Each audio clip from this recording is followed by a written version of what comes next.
ঈদুল আজহার ছুটি কাটিয়ে এখনও সবাই ফেরেনি রাজধানীতে। ফলে রাজধানীর বাজারে নেই ক্রেতা সমাগম, বন্ধ রয়েছে অনেক দোকান। এদিকে ঈদের আমেজ না কাটতেই অস্থিরতা শুরু হয়েছে সবজির বাজারে। টমেটো, গাজর, শসা সহ প্রায় সব ধরনের সবজি বিক্রি হচ্ছে বাড়তি দামে। অসন্তোষ সাধারণ ক্রেতাদের কণ্ঠে। কোনো শাকসবজির দাম প্রচন্ড চড়া। সবাই কুরবানি দিচ্ছে, সবার হাতে কিন্তু এখন একটু টান টান। এর কারণে যদি বাজার দরটা একটু কম থাকে তাহলে সবার জন্য একটু ভালো।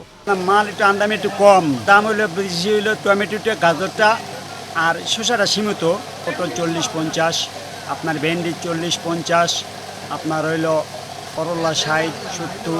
সরবরাহ কমের কারণ দেখিয়ে ঊর্ধ্বমূল্যে বিক্রি হচ্ছে সব ধরনের মাছ। ঈদের পর চড়া বাজার দর সাধারণ মানুষের জন্য কষ্টসাধ্য বলছেন ভোক্তারা। মাছের সরবরাহ কম, মাছের দাম বেশি। কিছুদিন আগে একটু কম ছিল, এখন আবার আস্তে আস্তে বাড়তির দিকে যাচ্ছে। আমাদের মতো কাস্টমার হিসেবে এসে সার্ভাইভ করলে বোঝা যায় যে আসলে প্রাইসটা কতটুকু কি হচ্ছে।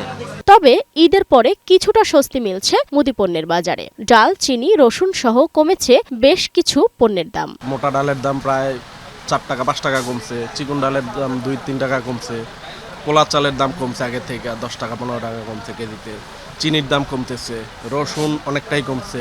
কোরবানির ঈদের বড় খরচের পর ঊর্ধ্বমুখী বাজার দর মধ্যবিত্তদের জন্য অস্বস্তির কারণ জানিয়ে বাজার তদারকিতে জোর দেওয়ার দাবি জানান ভোক্তারা। সালমা জাহান মুক্তা, বৈশাখী সংবাদ, ঢাকা।